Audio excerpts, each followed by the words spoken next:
Hello students, welcome to my YouTube channel Commerce समझो. Only back with your online Guruji. So आज का topic बहुत important होने वाला है, specially for HSC board exam 2025 के पॉइंट ऑफ व्यू से.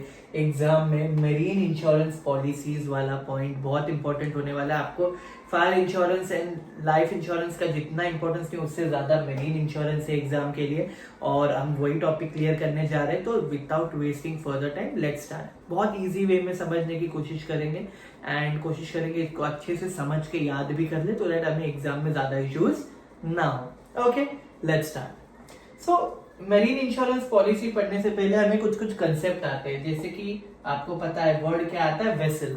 आपको पता है वेसल यानी किसको बोलते हैं, जो बड़े शिप होते हैं ना, बड़े जहाज.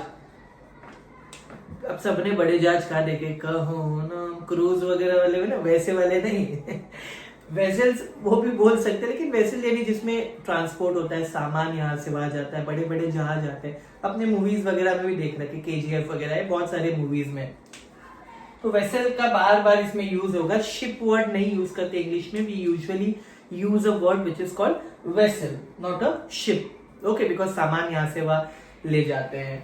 और समुंदर के अंदर एक एडिशनल जानकारी ये दूंगा, समुंदर के अंदर किधर भी जहाज नहीं चलता है. ऐसे मन किया इधर से लेके जाता हूं, उधर से लेके जाता हूं, शॉर्टकट, ऐसे जहाज नहीं जाता है. How vessel goes in the sea में कैसे जाते हैं, एक पॉइंट से दूसरे पॉइंट पे. वहां पे समुंदर के अंदर क्या होते हैं, सी रूट. क्या होते हैं, सी रूट. सी रूट का सिंपल मतलब ये, जैसे कि हम रोड पे चलते हैं तो हमारे लिए कैसे रास्ते, घर जाने के लिए ये रास्ता, उधर जाने के लिए वो रास्ता, उधर इन द सेंस कहीं बाहर जाना हो तो. सो सिमिलरली समुद्र के अंदर भी एक सी रूट होता है. उसी रूट में से जहाज जाते हैं, उसी रूट में से जहाज आते हैं. तो अलग अलग कुछ रूट्स बने होते हैं, तो सी रूट के हिसाब से वर्क करता है. और समुद्र के अंदर की जो जर्नी होती है ना, उसको योवेज बोलते हैं. योवेज, योवेज या योवेग, योवेग भी बोल सकते हैं, या योवेज जो भी बोल सकते, कुछ भी चलेगा. तो इंग्लिश में क्या वर्ड है, जर्नी. जर्नी रोड रोड पे ऐसे हवाई जहाज पे बोल लो. पानी के अंदर यूजुअली पता नहीं, we use a word that is called usage, पानी के अंदर की जर्नी को. Yeah okay, so this how things work. और एक वर्ड है जो हमारे लिए एग्जाम पॉइंट ऑफ व्यू यानी मरीन इंश्योरेंस के टाइप्स को पढ़ने के लिए काम आएगा, उसको बोलते हैं फ्लीट. फ्लीट क्या हो जाता है, फ्लीट का सिंपल मीनिंग हमारे लिए ये है, यहाँ पे जो ग्रुप ऑफ शिप होता है ना, मैंने आपको बताया था शिप वर्ड ना यूज करते हुए आप वर्ड यूज करेंगे वेसल. Vessel, okay. तो ग्रुप ऑफ शिप जो होता है ना, साथ में जो निकलता है, साथ में जो निकलता है जहाजों का ग्रुप एक पॉइंट से दूसरे पॉइंट पे जाने के लिए, उसको फ्लीट योवेज बोलते हैं, या तो फ्लीट्स बोलते हैं. जहाजे साथ में निकल रहे, that is fleet. More than one ship और more than one vessel. So आपका बेस थोड़ा बहुत क्लियर हो चुका है, तो we can start with types of marine insurance policies. Okay, पहला है योवेज पॉलिसी. योवेज पॉलिसी क्या बताता है, देखो योवेज पॉलिसी कौन सी रिस्क कवर करता है. सपोज करो मेरा जहाज इंडिया से निकल रहा है और लंदन में जाने वाला है. सो इंडिया से लंदन में जाते वक्त, तो ड्यूरिंग दैट योवेज, ओके, बीच में अगर कुछ भी हो जाता है तो वो कंपनसेट कौन करके देगा, उसका क्लेम कौन देगा, इंश्योरेंस कंपनी. बिकॉज मैंने एक ऐसा इंश्योरेंस निकाला जहां पे अगर एक बार मेरी जर्नी स्टार्ट हो जाती है ना, शिप की जर्नी स्टार्ट हो जाती है, तो एक पॉइंट से यानी इंडिया से जब तक वो जापान नहीं पहुंच जाता, ओके, तब तक मेरी पॉलिसी में कवर रहेगा अगर कुछ भी गलत हो जाता है तो मेरे जहाज के साथ, है ना. तो जर्नी स्टार्ट होना जरूरी है, और हमारा जो डेस्टिनेशन पॉइंट है वहां पे क्या हो गया, हमारी ये जहाज डिपार्चर होगी, वहां अराइव होने वाली है उस पॉइंट पे. तो ये वो वाली रिस्क है. सेकेंड है टाइम पॉलिसी. टाइम पॉलिसी का सिंपल मतलब है कि देखो एक पर्टिकुलर रूट होता है, सी रूट मैंने आपको बताया, तो होता है ना जो ट्रेन बोल रहा हूँ, सॉरी, जो हमारी वेसल्स है, इंडिया से जापान जा रहे हैं, फिर जापान से इंडिया आएंगे, फिर इंडिया से जापान जाएंगे, जापान से इंडिया आएंगे. तो ये कंटिन्यूअस टू एंड फ्रो चलता रहता है. To and fro in the sense जहाजों का यानी वेसल्स का आना जाना चलता रहता है. तो इसमें क्या होता है, बार बार आना जाना, बार बार आना जाना, तो अलग अलग पॉलिसी तो नहीं निकाल सकती ना. तो with in a period of 1 year यानी एक साल में जितनी भी बार जहाज जा रही है, आ रही है, जा रही है, आ रही है, from one point two other point, एक साल में कितनी भी बार आ जा रही हो, तो वो सारी रिस्क इसके अंदर कवर होगी. That is time policy. Okay. Third is what, mixed policy, जिसको यूएज पॉलिसी समझता है, टाइम पॉलिसी समझता है, उसका कॉम्बिनेशन क्या है, मिक्स पॉलिसी। मिक्स पॉलिसी में दोनों आती है, पहला कि एक पॉइंट से जहाज निकला है दूसरे पॉइंट के लिए वो रिस्क कवर हो जाएगी, दूसरा 1 साल के अंदर जहाज कितना भी आना जाना करे एक पॉइंट से दूसरे पॉइंट में ड्यूरिंग द जर्नी या यूएज ऑफ दैट वेसल, वो सारी चीजें इसमें कवर होगी। Understood. Next is what, valued policy. अभी वैल्यूड पॉलिसी कैसे वर्क करता है आपको पता है। सी वैल्यूड पॉलिसी वर्क करता है कि अगर कोई ऐसा आइटम होता है जिसका डैमेज हो गया, जिसकी वैल्यू डिटरमाइन नहीं की जा सकती है, यानी हमें पता नहीं है कितने रुपए का है, कितने, अब बोलना मत कि सर आंसू की कीमत नहीं होती, no I am not talking about that part. कुछ आइटम्स ऐसे भी होते हैं जो बहुत बोलते हैं ना बहुत प्रीशियस होते हैं, उनकी वैल्यू कैसे डिटरमाइन करते हैं, आज के टाइम पे मार्केट में उसका क्या रेट चल रहा है, तो जो इंश्योरेंस कंपनी है उसके अकॉर्डिंग कंपनी उसका कंपनसेशन देगी, लेकिन कंपनी देखेगी मैक्सिमम लॉस क्या है और उसने प्रीमियम कितना भरा है, उससे ज्यादा तो नहीं दे सकती, नॉट पॉसिबल है ना। मैंने भरा 1 लाख और लॉस हुआ है मुझे 50 करोड़ का, तो 50 करोड़ थोड़ी देगी, मैक्सिमम 1 लाख भी नहीं देगी, उसका 70 to 80% ही मिलेगा कंपनसेशन, आपको पता होगा ये चीज, पूरा तो नहीं मिलता कभी भी, है ना। तो जितना मैक्सिमम कंपनसेशन हो गया, मैक्सिमम लॉस होगा, उतना ही हमें कवर होगा। Okay, next is blanket policy. Okay, अभी ब्लैंकेट पॉलिसी में क्या होता है, सारी चीजें कवर होती हैं। सारी चीजें कवर होने का मतलब क्या है कि हमारा जो जहाज है एक सी पोर्ट पे भी हो सकता है। सी पोर्ट अभी जैसे रेलवे स्टेशन होता है वैसे सी पोर्ट होता है। अभी सी पोर्ट में क्या करेंगे, जहाज खड़े रहेंगे ऑब्वियसली, है ना। एंकर से, एंकर होता है ना लोखंड का, जो सलिया होती है, सलिया बोल रहा हूँ, चेन होती है, सॉलिड चेन होती है लोखंड की, वो चेन से कनेक्ट होता है, और एक एंकर तीर जैसा होता है जहाज को कनेक्ट होते हैं, उसके थ्रू होगी, या जर्नी में जा रही होगी। बहुत सारी मल्टीपल रिस्क और एक रिस्क आता है, 3-4 रिस्क हो गई। पहली तो जैसे बताया, जर्नी के टाइम अगर कोई पायरेट्स आ जाते हैं, यानी समुद्री लुटेरे, ये कवर है भाई, इसमें लूटने तो आते हैं वो। सेकेंड, कुछ भी अगर डैमेज हो जाता है सडनली, वो भी कवर है इसमें, ठीक है। थर्ड, जर्नी के थ्रू आउट में अगर कोई भी अनसर्टेन इवेंट आ जाता है तो वो भी कवर है इसमें, है ना। तो मोस्टली सारी चीजें ब्लैंकेट पॉलिसी में कवर। और जहाज ऐसा भी तो होता है, हम सी पोर्ट पे, एयरपोर्ट नहीं है, सी पोर्ट जहाँ पे खड़े रहते, वहां पे भी तो कुछ अनसर्टेन हो सकता है, ऐसा इवेंट हो सकता है जिसकी हमने एक्सपेक्टेशन नहीं रखी हो, तो वो भी उसमें कवर है। Understood. So this is how blanket policy work.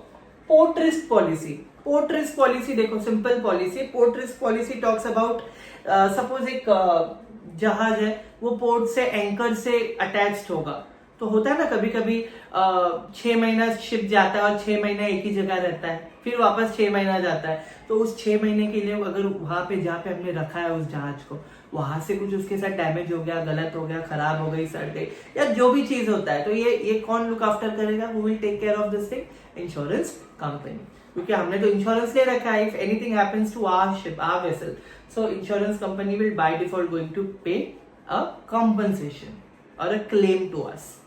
Okay, लेकिन लॉस जेन्युइन होना चाहिए बॉस।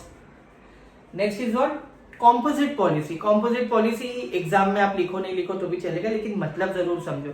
ऐसा होता है ना कभी कभी जो इंश्योरेंस होता है बहुत महंगा होता है, इंश्योरेंस से महंगा होता है उसका प्रीमियम। हाँ, तो हम बात कर रहे थे नेक्स्ट पॉलिसी के, that is composite policy. Composite policy ऐसा भी हो सकता है ना, सॉरी फॉर पावर कट हो गया। कॉम्पोजिट पॉलिसी ऐसे भी हो सकते हैं कि इंश्योरेंस प्रीमियम बहुत महंगे हैं, हम वो भर नहीं पा रहे, तो हम मल्टीपल कंपनी से इंश्योरेंस निकालते हैं ताकि हमें थोड़ा प्रीमियम कम देना पड़े। लेकिन याद रखना, अगर हमें लॉसेस होते हैं तो सब जगह सेपरेट और डिस्टिंक्ट होगा। किसी का लॉस एक साथ मिला के हमें एक कोई कंपनी नहीं देगी, जो कंपनी से जितना लॉस उतना हमें मिलेगा।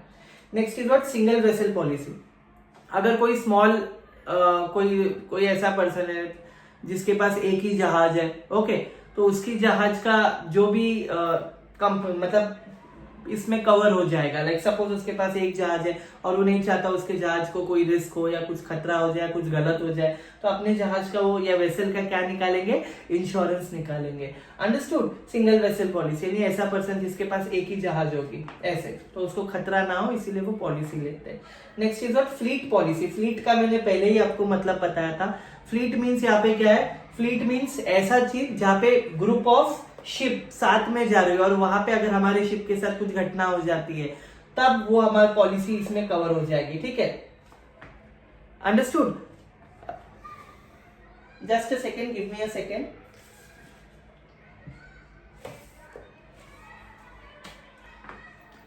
या and block policy means what, अगर ऐसा हमारा कार्गो यानी हमारा ऐसा जहाज है जो सामान से भर के या ट्रांसपोर्ट एक पॉइंट से दूसरे पॉइंट पे जा रहा हो, तो यू शुड अंडरस्टैंड क्या होगा दैट अगर वो रोड से जा रहा हो, रेल से जा रहा हो या समुद्र के अंदर से जा रहा हो, सी से, ये सारे रिस्क उसमें कवर होंगे।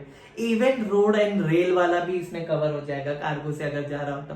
So do not worry about that part. So with this हमने मरीन इंश्योरेंस के टाइप्स भी कंप्लीट कर लिए। Sorry for power cut. आपको एक और चीज याद रखनी है इसमें, वो ये याद रखनी है दैट एग्जाम में आपको 1 2 3 4 5 6 7 8 9 आपको मैक्सिमम 7 पॉइंट लिखने। एग्जाम में कितने? 7 पॉइंट लिखने, क्योंकि ये आंसर आपको आने वाला है 5 मार्क्स के लिए। तो 5 मार्क्स के लिए 7 point plus meaning and definition दोनों लिखना जरूरी है। विदाउट मीनिंग एंड डेफिनेशन के अगर आप 5 मार्क का आंसर द फॉलोइंग लिखने जा रहे हो तो एज अ बोर्ड चेक कर, अगर मैं पेपर चेक करता हूँ बोर्ड का, मैं तो आपको कोई मार्क्स दूंगा ही नहीं, क्योंकि सिर्फ पॉइंट्स लिखे अपने साथ उसके दे दूंगा 3 साढ़े 3 पॉइंट, 1.5 मार्क्स वही काट दिए। वाई? बिकॉज आपने मीनिंग एंड डेफिनेशन नहीं लिखा। डेफिनेशन नहीं लिखा तो भी एक बार चलेगा अगर नहीं है तो, पर मीनिंग लिखना जरूरी है। क्योंकि कुछ बच्चे बोलते हैं सर हर आंसर का डेफिनेशन तो नहीं है, ऑब्वियसली नहीं है, पर मीनिंग तो सबका है। तो without meaning if you are writing answer you are not getting any marks. Okay, second चीज मैंने ये बता दिया, मैं बहुत से छोटे छोटे कंसेप्ट और पॉइंट्स जो है रिगार्डिंग योर ओसीएम कंप्लीट कर रहा हूँ। एसपी के भी रेगुलर लेक्चर्स हमारे चल रहे हैं तो उसमें भी हमें इश्यू नहीं होना चाहिए, ठीक है। इकोनॉमिक्स के भी सारे क्वेश्चन रिलीज हो गए तो आपको कोई इश्यू नहीं होगा। एंड साथ ही साथ आपको मैं अगर बोलूं तो बीके का भी आने वाला है, क्योंकि प्रैक्टिकल क्वेश्चन है तो जो भी एडजस्टमेंट है, जो भी सम्स है, सारी चीजें मैं बोर्ड पे सॉल्व कर रहा हूँ, तो आपको इश्यू नहीं होना चाहिए। ओके, किसी भी तरीके का कोई इश्यू नहीं होना चाहिए, सब कुछ कवर हो रहा है हमारा। और आईएमपी क्वेश्चन सबके रिलीज हो गए, बस क्या बाकी रह गया है पता है? 3 चीज बाकी रह गई थी। फर्स्ट ये बाकी रह गई थी मुझे एसपी, ओसी, इकोनॉमिक्स, बीके सबके बोनस क्वेश्चन रिलीज करने। बोनस यानी जिसने मेरे दिए हुए सेट 1 सेट 2 कंप्लीट हो जाएंगे उनको बोनस क्वेश्चंस मिलेंगे ऑन 15 जनवरी, 15 जनवरी 2025 को मिलेंगे। ओके, सेकेंड थिंग क्या है? सेकेंड थिंग मैंने आपको बताया था कि कौन सा आंसर पेपर वाइज कैसे लिखना है तो मार्क्स मिलेगा, वो भी चीज मैं बताने वाला हूँ। और third and top most important सारे ऑब्जेक्टिव्स जो आपके हैं वो मैं सॉल्व कराने ही वाला हूँ। बिकॉज मैंने बताया जो भी डाउट सेशन होंगे हमारे वो कब होंगे? वो होंगे सैटरडे एंड संडे, है ना। आपको पता है सैटरडे एंड संडे सारे ये होने वाले आपके डाउट सेशन होने वाले, तो आपको डरने की जरूरत नहीं है कि आपका कुछ बाकी रह जाएगा। बिकॉज एज सच मुझे नहीं लगता मैं ऐसा कुछ बाकी रखूंगा आपका। Okay, because I want you to score very good marks in the exams. और साथ ही साथ एक और चीज मैं कवर करना चाहूंगा, मैंने कुछ इंपॉर्टेंट टिप्स रिलीज की है। टोटल 20 से 25 क्वेश्चन है बच्चों के रिगार्डिंग बोर्ड्स, मैंने उनको कवर किया है। ओके, तो मैं ये चाहता हूँ हर बच्चा वो एक वीडियो एक बार देखे और एग्जैक्टली समझे कि भाई चल क्या रहा है बोर्ड्स में हमारे लिए, क्या डूज है क्या डोंट है, यानी हमें क्या करना चाहिए और क्या नहीं करना चाहिए। सारी इंपॉर्टेंट जानकारी मैंने उसमें दे दी है। तो आपको क्या करना है? आपको सिर्फ वीडियोस देखना है, समझना है और एक क्विक रिवीजन लेना है कि आपको इश्यू ना हो। क्विक रिवीजन लेना जरूरी है ना। क्विक रिवीजन लोगे तो आपको इश्यू नहीं होंगे। तो आज के लिए पावर कट के लिए तो मैं माफी चाहूंगा आपसे, लाइक एक्चुअली, लेकिन और भी इंटरेस्टिंग वीडियोस आते रहेंगे। जो बड़े वीडियोस है वो लॉन्ग फॉर्म वीडियोस में आएंगे, लेकिन जो कंसेप्चुअल है आपको वो शॉर्ट्स में मेरे मिल जाएंगे, तो आपको इश्यू नहीं रहेगा। आपको सिर्फ करना क्या है? अगेन आपको सिर्फ पढ़ना है। Okay, till then for your exam best of luck and do your best, and all I want you to score good marks in your exam with my guidance and obviously your efforts। आपके मेहनत के बिना वो possible नहीं है। तो I'll end the video for now क्योंकि ज्यादा नहीं खींचूंगा और and obviously you will score good marks। So till then best of luck for your exam and hope you can come with flying colors। Till then bye bye, have a nice and interesting blasting day।